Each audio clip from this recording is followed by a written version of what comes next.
तो बच्चों, आज की कक्षा में आपका स्वागत है। आज हम पढ़ेंगे chapter 3 internet and ICT environment. इस चैप्टर में हम क्या क्या पढ़ेंगे, देखिए। इंटरनेट और वर्ल्ड वाइड वेब यानी जिसे आप डब्ल्यू बोलते हैं। ब्राउज़र्स, ये ऐप होती हैं जिसके द्वारा हम इंटरनेट एक्सेस कर सकते हैं। Web page, layout, website, URL, search engine और बहुत सारी चीज़ें हम इस चैप्टर में पढ़ेंगे।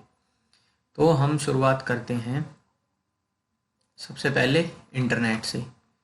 तो इंटरनेट से हम क्या क्या कर सकते हैं। इंटरनेट से भी विविध प्रकार की जानकारी कम समय में आसानी से ढूंढी जा सकती हैं।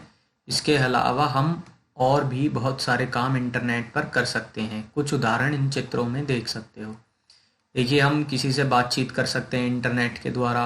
वीडियो कॉल कर सकते हैं, वीडियो कॉन्फ्रेंसिंग जैसे जूम, मीट ऐप द्वारा आप करते हैं, वो इंटरनेट के बिना संभव नहीं है। रेल टिकट बुक कर सकते हैं, सर्च कर सकते हैं कुछ इन्फॉर्मेशन हम इंटरनेट पे, वीडियो, सॉन्ग्स, कोई फ़ोटोज़, किसी के बारे में कुछ भी, कोई ऐसे कोई जानकारी हम सब इंटरनेट पे सर्च कर सकते हैं। तो इंटरनेट और वर्ल्ड वाइड वेब यानी डब्ल्यू की बुनियादी जानकारी में हम देखेंगे कि इंटरनेट होता क्या है। जो इंटरनेट है वो आपस में जुड़े हुए कंप्यूटर्स का जाल है। जैसा कि आप देख रहे हैं, जब बहुत सारे दुनिया में कंप्यूटर हैं, उन पे बहुत सारी जानकारी रखी हुई है, डाटा रखा हुआ है, तो वो आपस में कुछ डाटा एक दूसरे को कैसे भेज सकते हैं, सेंड कर सकते हैं, जब वो आपस में उनके बीच में कोई कनेक्शन बना, वो आपस में जुड़े हुए हों।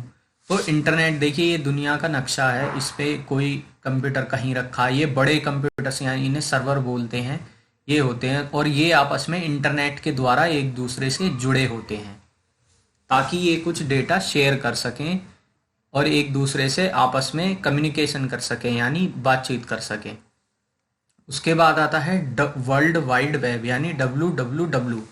वर्ल्ड वाइड वेब क्या होता है? जो कंप्यूटर्स हमारे इंटरनेट के द्वारा एक दूसरे से कनेक्टेड हो गए, उन पे जो बहुत सारी सूचना रखी हुई है, वो सूचना वर्ल्ड वाइड वेब की के माध्यम से जुड़ी हुई होती है एक दूसरे से। देखिए, इंटरनेट के माध्यम से हम किसी भी कंप्यूटर में संग्रहित सूचना का उपयोग कर सकते हैं। इंटरनेट के माध्यम से सारे कंप्यूटर में संग्रहित सूचना आपस में एक जाल की तरह से जुड़ी होती है।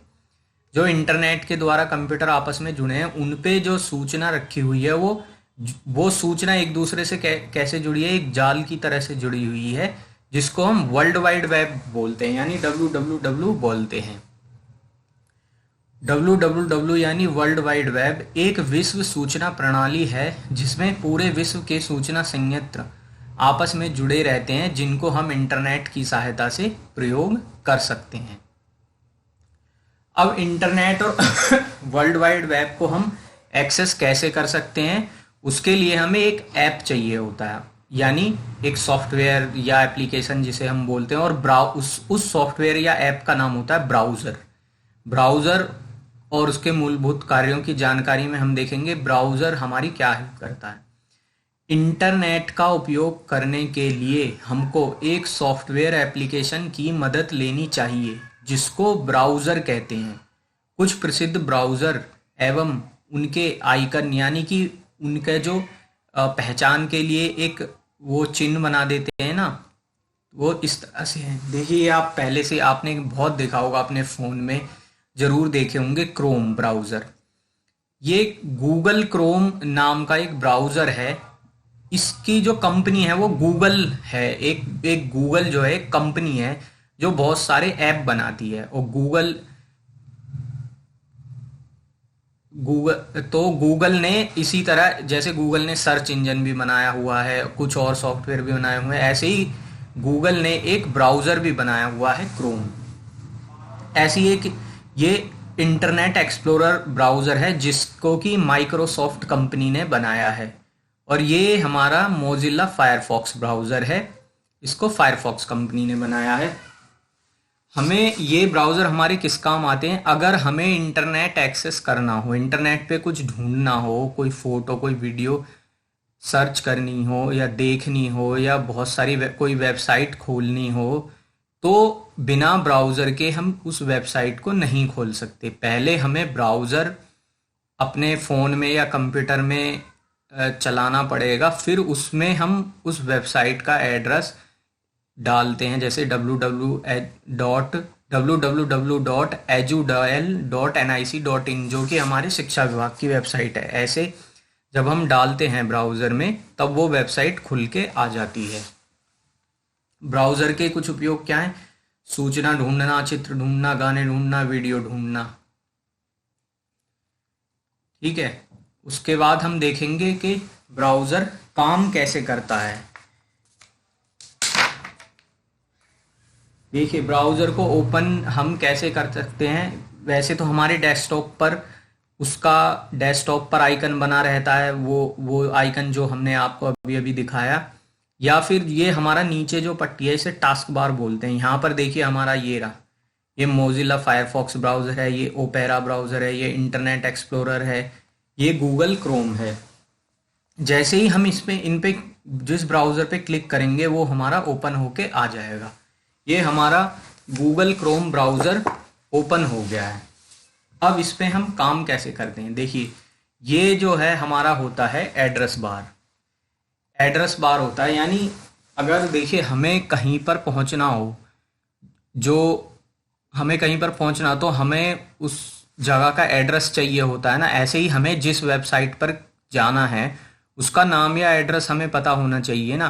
देखिए जैसे हमें यमुना विहार जाना है तो हम उसी तरह की बस में जाएंगे, हम घर से हमें पता होगा कि यमुना विहार के लिए ये रास्ता जाता है, हम तभी पहुंच पाएंगे।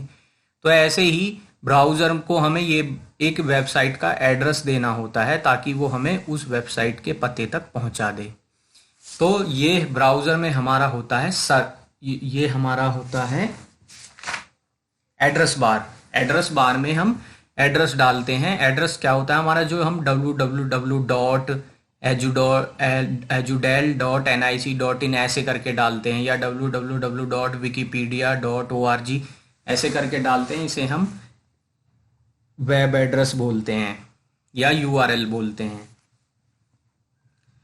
उसके बाद ये देखिए, ये है सर्च बॉक्स।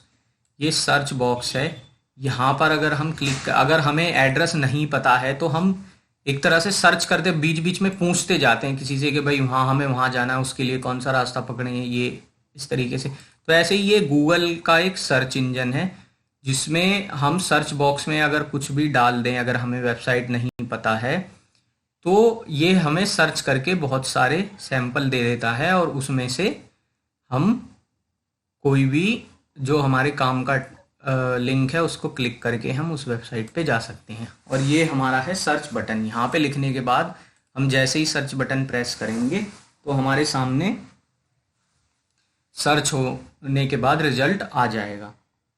जैसे ही एक बार मैं किसी वेबसाइट को टाइप करके दिखाता हूँ, से www.edudel.nic.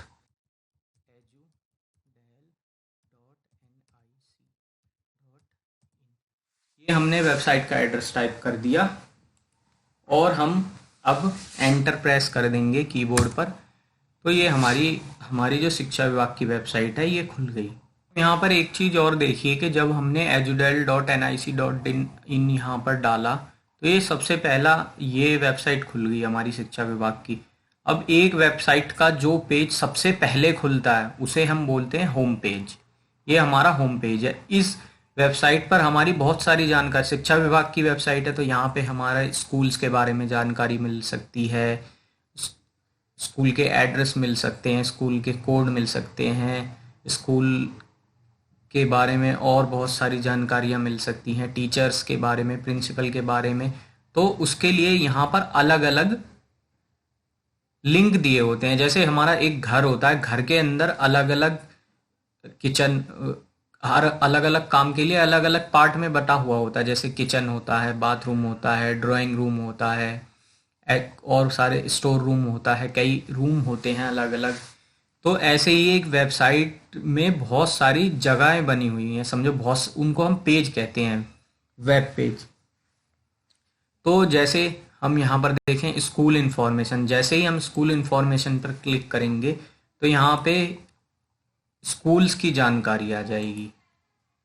ये देखिए स्कूल्स के बारे में ये जानकारी आ गई।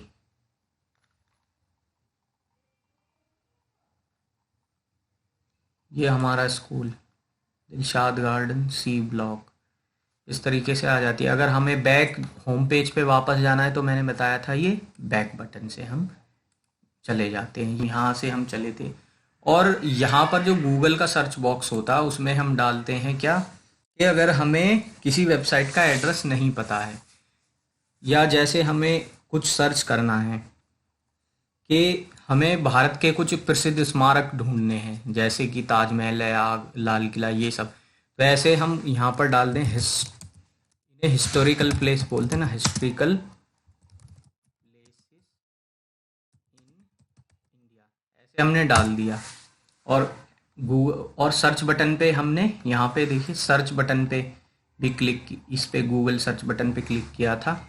ये हमारे पास बहुत सारे लिंक ऐसे आ जाते हैं, ये आ गए ये, तो इनमें से जिस पे भी हम क्लिक कर देंगे तो ये हमारे सामने रिजल्ट दे देगा। इस पे हमने क्लिक किया तो देखिए ये इसने हमें किसी वेबसाइट पे पहुंचा दिया जहां पर इंडिया में बहुत सारे जो मोन्यूमेंट हैं उनके बारे में जानकारी है, जैसे Taj Mahal, Fatehpur Sikri, Agra fort, red fort यानी लाल किला, कुतुब मीनार, हवा महल जयपुर राजस्थान। इस तरीके से हम कुछ सर्च कर सकते हैं ब्राउज़र और सर्च इंजन की हेल्प से।